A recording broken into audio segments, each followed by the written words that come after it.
Welcome to the Inspiring Humans podcast. We are so happy to have you listening. My name is Stephanie Woolard, and this podcast is a platform to showcase the incredible human spirit.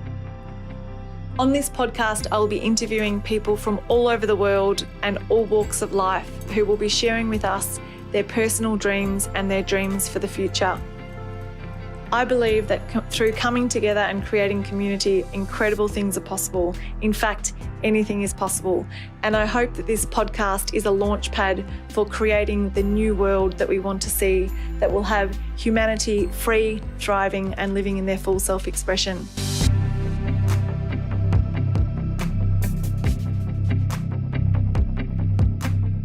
Today, I'm here on the Inspiring Humans podcast with a friend, David Livingstone, who is such an incredible human being that I admire so much. I think you've had such an interesting career, but your energy is amazing, and your passion for people and learning about different cultures, and you're just an incredible human. So it's an absolute privilege to have you here on the podcast today. Welcome.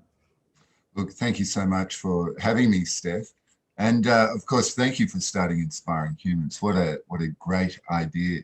Just looking at some of the podcasts you've done before and looking at the comments of the people who have signed up for Inspiring Humans, really, they are inspiring. I feel more inspired than inspiring, but I'll try my best during this podcast. Okay. No, you're absolutely inspiring, and you've had such an epic career, across so many different countries as a foreign diplomat, but so many different roles that, came before that are in so many different fields. So I just find it fascinating. What is that framework that you kind of put around people to allow them to succeed, but not put them in risk or, have epic failures that they don't want to try again?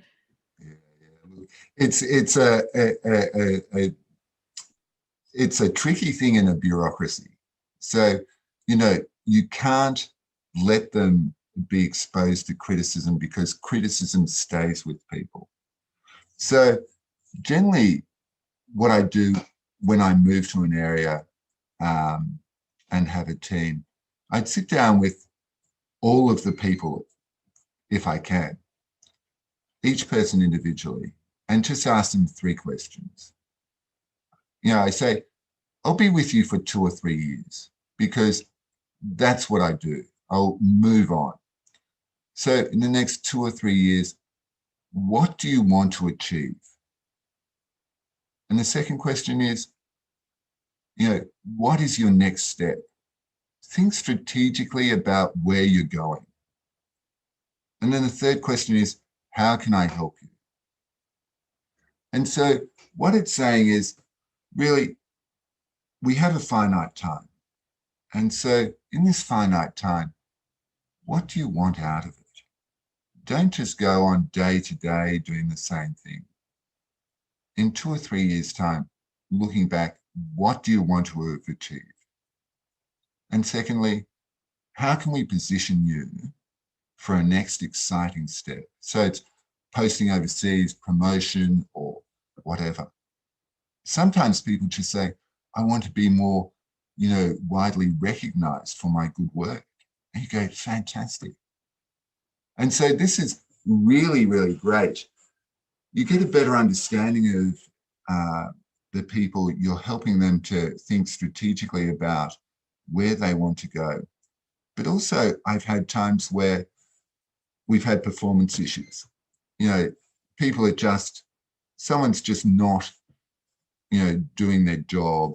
They're just not sort of getting the results that are minimum. And when that happens, because we've had this discussion about what they want to achieve, rather than just having a discussion with them saying, you're not performing and, you need to pick up, this discussion is framed in, you want to achieve this. The results at the moment aren't helping you.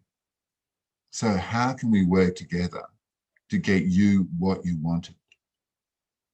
And it's just a really, really powerful thing of, having that collaborative approach to even difficult conversations. It's not like I'm your boss and you've got to improve. It's like, you know, I'm on your side and I'm going to help you, you know, get what you want. So let's just think about how we can. But the other thing that I do is just sit down with people and say, let's move from being a good officer to elite. And for some people, this is confronting. And so you break it down into steps and you go, it's not that hard. Like, you know, most people have that potential to move. And, you know, the key things, there's 3 steps. One is build capability. So we'll look at your skill set and we'll go, what do you need to be elite? And we'll build that capability. The second element is achieving results. So, you know, we'll work out a program or a portfolio where people can have discrete sections of work, and then the achievements that they have are theirs. And we'll record it and, you know, make a big deal. And then the third element is corridor reputation. So particularly in bureaucracies, but, you know, in any organization, you can get references for promotion or posting or things like that, but they carry less weight than what people think about you already. So if they don't think about you, it's because they haven't heard of you, and that's a bad sign in itself. So what we want to do is build somebody's corridor reputation so that it's really strong and it supports the next step. And, you know, this was really a successful model in helping people sort of just take more ownership of what they did at work. So where it goes to achievements, we worked out new portfolios for people. And in those portfolios, they had responsibility for that whole segment. Now, one of the things I asked them was to identify all the stakeholders in different organizations working in this area, and then go and have a 1-week secondment with them. So I sent out the whole team. They were out, you know, for a week. They'd come back for a week, go to another place, come back, go to another place. And the object was that at the end of these secondments, they would know their stakeholders. They would know their capability. They would know their stakeholders' stakeholders. They would know their decision makers. They would know the way they operate, what their interests are. So the object was to put them at the center of a network that they could activate in support of what they wanted to do. So they would go out and they would ideally be able to exercise influence over key decision makers across a really broad network. So this was incredibly enabling. And so we're really lucky, you know, when they had this great network, they had deep knowledge of their area. We would look at their portfolio. I'd sit down with them individually and say, all right, so now you've got all of this behind you. You've got, you know, our organization's interests, you know, embedded, and you properly understand them. Let's think creatively about what you can do in your portfolio to advance those interests. And so it was really fun. You just go, all of the stuff that's gone on before is out the window. You sit down with a blank piece of paper and you go, we could do this, we could do that. And you narrow it down to a few that look really likely.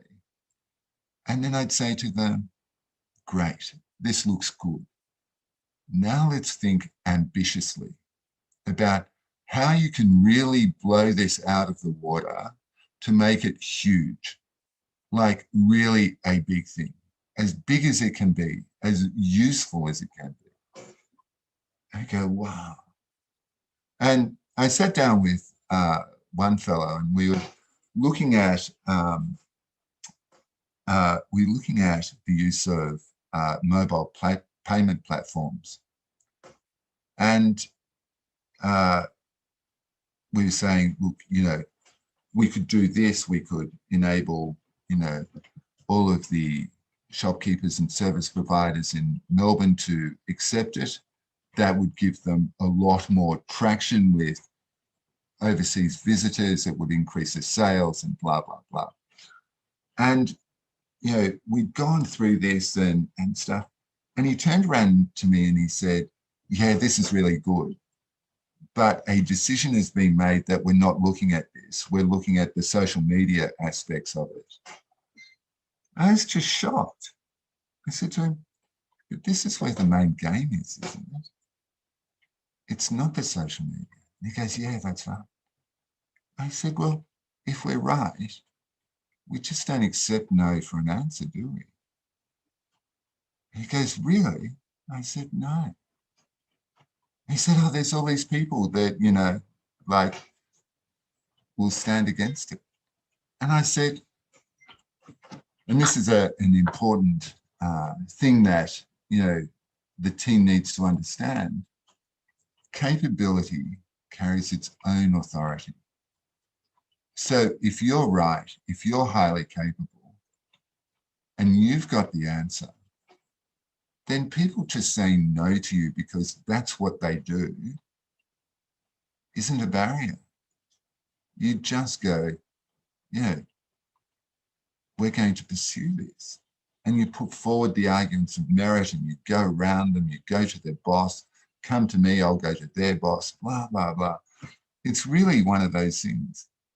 And this fellow turned from being, incredibly mild-mannered and deferential to, a cowboy, but a cowboy in a safe framework where he just achieved amazing things, incredible stuff. And he just walked in a confident way. Cowboy is probably a bad way. He's just a confident professional who, did great stuff. Got all these innovative programs, worked with stakeholders that he'd gone and, spent a week with. And they're going, yeah, look, let's trial cashless busking in cashless payment systems for buskers. We're the second city in the world to do it. And we were the first that had a commercial platform that was already existing. London was the first, but they had their own sort of payment system. We used a commercial one that was much more successful. And that was all him, all him. It's fantastic. I love it. Such an amazing example of drawing out the human potential in people, and yeah, it just kind of makes you think the people are so important that you have in the management roles and at the top of an organization, because that they're really in a position to draw out the potential in staff members, and it can be the difference between having that thing succeed or having it quashed, so unbelievable. And I'm super keen to hear, I remember you told me a few examples ages ago about when, I think I was asking you about when something goes pear-shaped, or when you have to, when one of your team members makes a really bad mistake and you have to kind of, deal with it. How have you dealt with those situations successfully? Yeah, look, I'll give you a couple of examples from different organisations. One was really tough. As I said, look, you don't want to expose people to criticism, and stuff. And one time, this fellow, when I took over a place, was working on something incredibly high profile. And this was with DFAT, and it was an international negotiation and stuff. And I thought he just wasn't ready for it. And I spoke to him and basically he said, look, I really wanted, and so I said, okay, we're just going to put in this framework, all your external emails, just run them by me, and staff, or there's a manager, minimum manager, if it's an important thing, run it by me. And at any rate, he sent out, an ill-advised email. It went to, an external agency. It was copied into a senior person in my organisation, who then sent it to an incredibly senior person, who then gave me a phone call and said, this is a problem. So there were two things. One was I spoke with the person who did it and said, look, the whole purpose of this is to provide you the opportunity, but in a safe framework. Now, the framework was there. It's a real pity that, you didn't follow it in this case, because now it's, causes distress internally.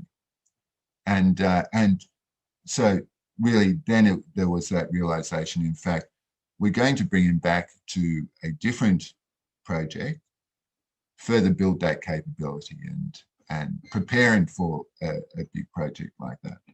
But then I went to my peer who had sent the email on quite unhelpfully to somebody very senior. I just said, why did you do that? And he goes, oh, we should make, senior managers aware of what's going on. I was going, you have just ruined this person's confidence. It was clear from the email and, one of the responses that, it wasn't ideal. But, you've used this as an opportunity to punish someone, whereas ideally, it's an opportunity to learn. And part of that safe framework is, if people make an error, then, you just have to support them to get it right. You don't sit there and make them feel even worse. So, that was one case. And really, I was pretty firm with the fellow who sent the email and, he understood that, I thought quite poorly of him for doing it. More recently, somebody else had, a team member had basically stuffed up. And it was a bit of a thing then to manage it. And so, my boss was a bit exercised about it and stuff. And my thing to her was, when people make errors, you know that in fact they're working and that they're trying. What I look for is patterns. If there's a pattern of errors, then we need to reevaluate. But if an error is an isolated incident, then I give it almost no weight. And by no weight, I mean almost no weight. Even if it's serious, and even if I get poked in the neck about it. And so this fellow who had made the error was just mortified. So he's internalized these, things himself. He's punishing himself. And then my role is really not to add to that, but to give him the perspective that, in fact, he's a great officer. He's doing what we hope. You chance your arm. You make decisions. And if one or two are wrong, well, that's part of the process. And, you know, he was still, you know, upset. And it was a Friday. And I was going, I don't want you to think of this on the weekend. You know, your life is much bigger than this. Your life is much bigger than your job. So I want you to go home and just have a nice weekend and know that your standing here is not diminished at all. You have this really strong reputation.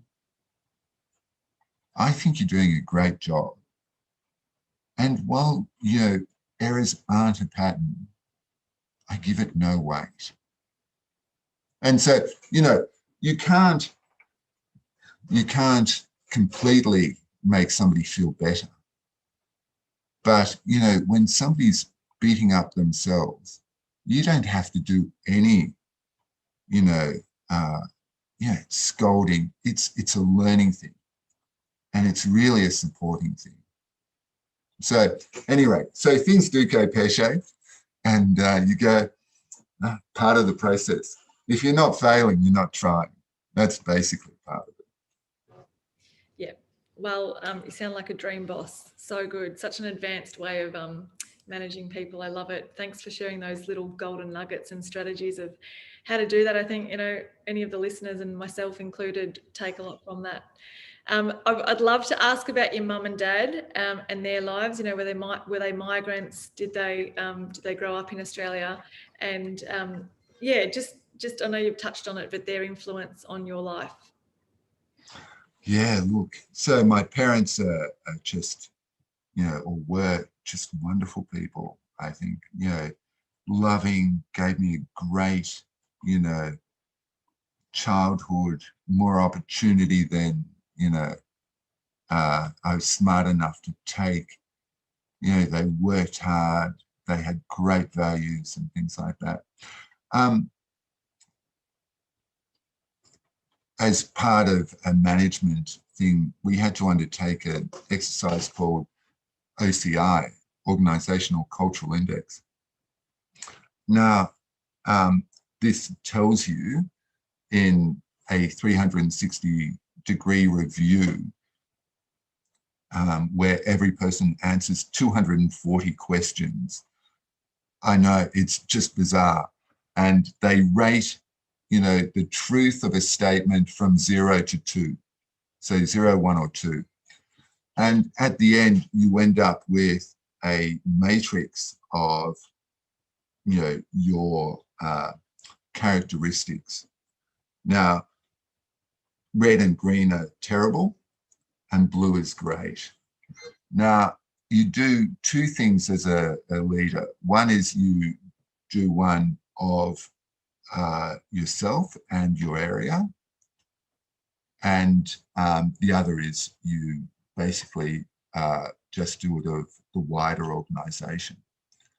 Now, the one you do of yourself turns out to be, you know, your culture, which was given to you by your parents.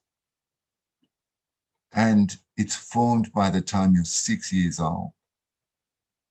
Now, one of, so I was lucky enough, you know, the organization said, we'll give you an expert in this field to, you know, take you through 6 sessions on understanding, you know, the cultural readout and how you can improve it. And so I had this guru and, you know, 6 sessions with him.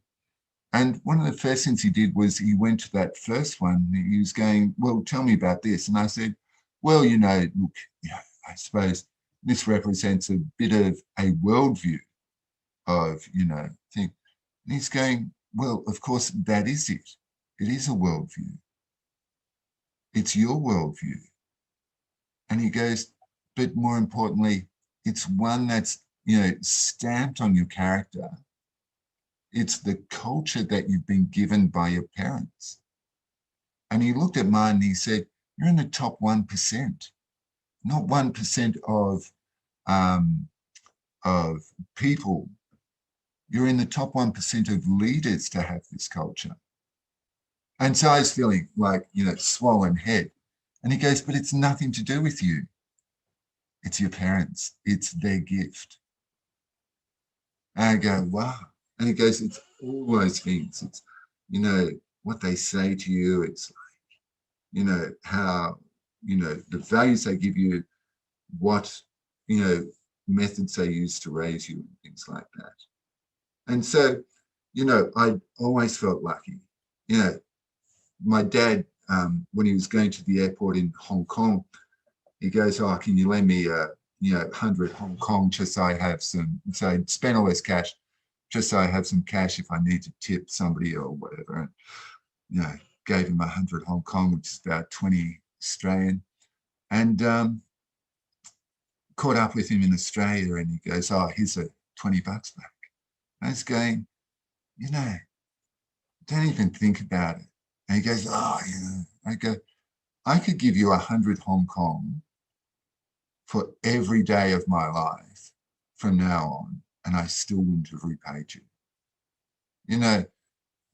Like the things your parents give you are just, so special and so important.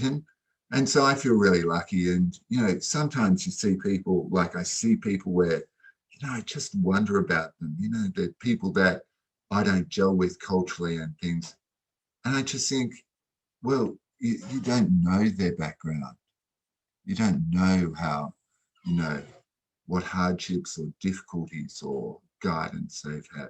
So were your parents here in Australia? Did they grow up here in Australia, or were they? No, look.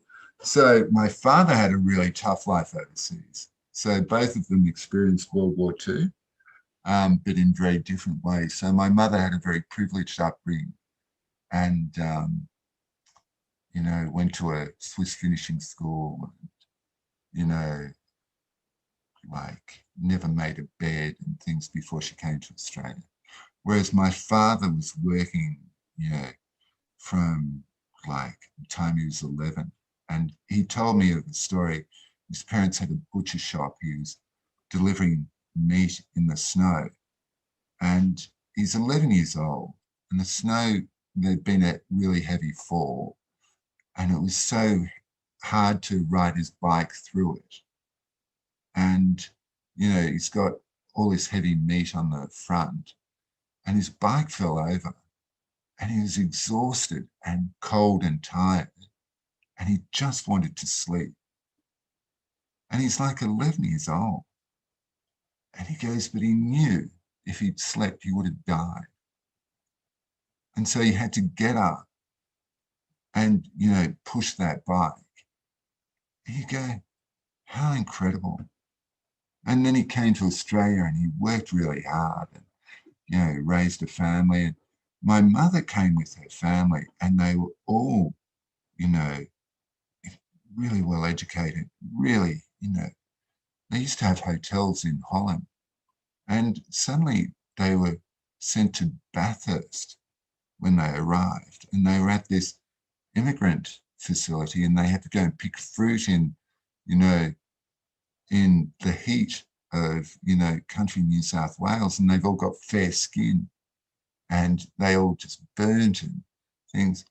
But she worked so hard and her whole family worked really hard. And, she was such a determined person and so strong. And really, her and my father, just a great partnership in working hard, being Australian. They're so pleased to be Australian. And so that was them. Unreal. And I know that you're an amazing father and that you have a lot of fun and there's a lot of joy with your kids. So I think that's going to be covered in the next question. But I wanted to ask, what brings you the most joy in life? Yeah, I think it is like, really, I've always had this view of having the best time you possibly can wherever you are. So whether you're in Baghdad or Hong Kong, Nairobi or Melbourne or Canberra, it's really, and whatever job you're doing, like if I've been labouring or something, there's always fun stuff.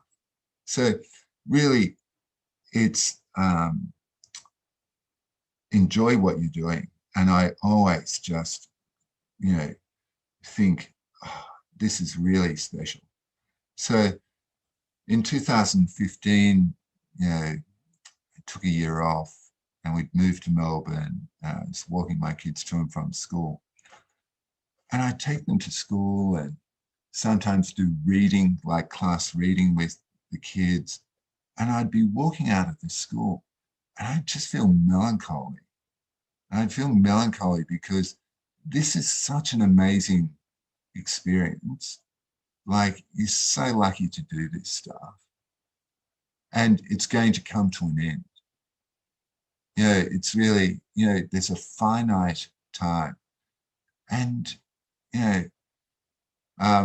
it's just so, that sort of thing was special. It was really just beautiful. And now, look, I sort of still do that. In fact, in my jobs, I've just said, no, I'm going to walk my kids to school and then I'll go to work.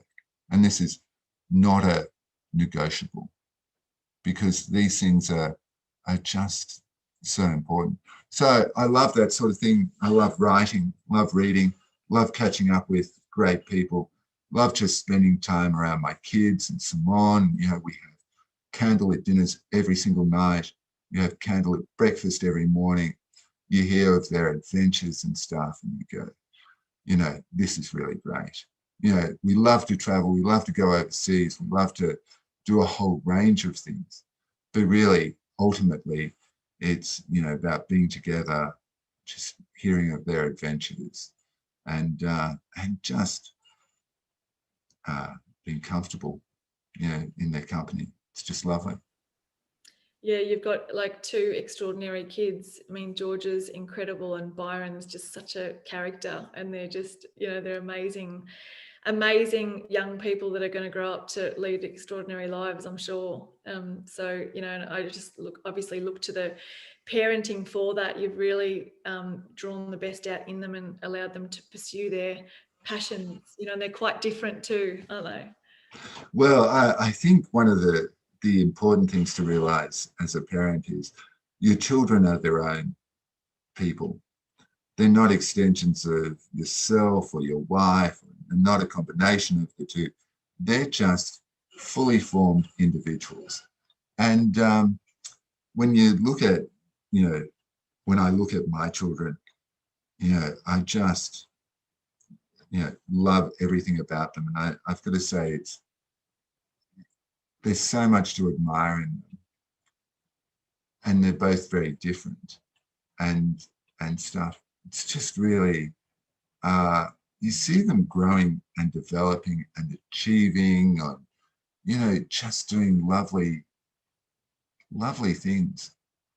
Georgia, some years ago, grew her hair really long and then cut it off to support that charity that provides wigs for kids with cancer, and and she raised all this money for it and stuff. And then she was, got the principal's award at school and stuff like that. Just remarkable. And then Byron, can articulate things that adults would struggle. When my father died, Byron came to me and he said, "Don't worry, Dad, you'll join your father, one day. You'll rejoin him." And you go, how spooky is that? And Georgia and Byron had sometimes come to work with me, and one time Byron came, and after work we went boxing at a boxing place, and Byron quite likes ties, and he'd worn a tie to work, and we went boxing, changing back into our clothes, and he's putting his tie back on. And we're on our way home. And I said to Byron, you don't have to put your tie on, mate. And he goes, "Dad, there's no reason not to be awesome." And you go, oh, good. How lovely is that? And how old is he at the moment? So he's 12 and George is 13. Amazing. So but every age, they're just fun. They're just great. When I was in Hong Kong, I used to take them to the beach. So we lived in Stanley on the south side of the island. And so I'd take them to the beach first thing in the morning before I'd go to work. And, just play in the sand and stuff, and grab fresh baguette on the way home. We'd all eat it and stuff like that. Every single age, I just look at them and I go, what fantastic people. Really good-hearted, nice people. Unreal. So quick question, what are you currently working on now, projects? And then I've got one final question. I know you're retired now, but you're full on into your PhD. And what are the other little projects that you've got going on in your life at the moment? I'm building a deck. So I'm building a deck on the side of the hill. So at one end of the deck, it's, on ground level, and the other end of the deck is nearly 4 meters above the ground. And so that has all these challenges. So not only is it hard to get to, but the hill keeps going on. So there's no flat place to stand or put a ladder and things like that. So that's loads of fun. I just do some writing. Sometimes people phone up and people I've worked with before, and they go blah blah blah, and say, they want some failed opinion that I might have. So provide that, and on the board of a thing, and help with that and stuff. So just those things. Spend time with the kids, walk them to and from school. Unreal. So last question, which is a bit of a, cliche, but an important one. What's the legacy that you want to leave? Oh, yeah. So actually, that's a good one. I haven't thought expressly about that, but I think ultimately it's, if your children and those closest to you always know that, you love them and are supportive of them, and they can turn to you at any time. And if that's contributed to them being who they want to be, then I would think that's, more than what I'd expect out of life, more than what I'd hoped for. Incredible. I'm sure you've touched the lives of so many people across the globe in your lifetime so far. And you're such a lover of life. It's just so uplifting to be around you, and so much fun. You've got this amazing sense of fun and adventure. So it's a privilege to have you on this podcast and share a bit of your life, but also to, have you in my life as a friend. So is there anything you'd like to share before we end the podcast? No, look, I just want to reiterate what I said before. Thanks for having me on. But thanks for, starting this web group. And, you are one of the people I really admire. You're one of the people that I look to for inspiration. And I feel so lucky to have you and, Laura and others, my friend Glenn, just around me. And I just go, wow, it's a great life. Unreal. Thanks, David.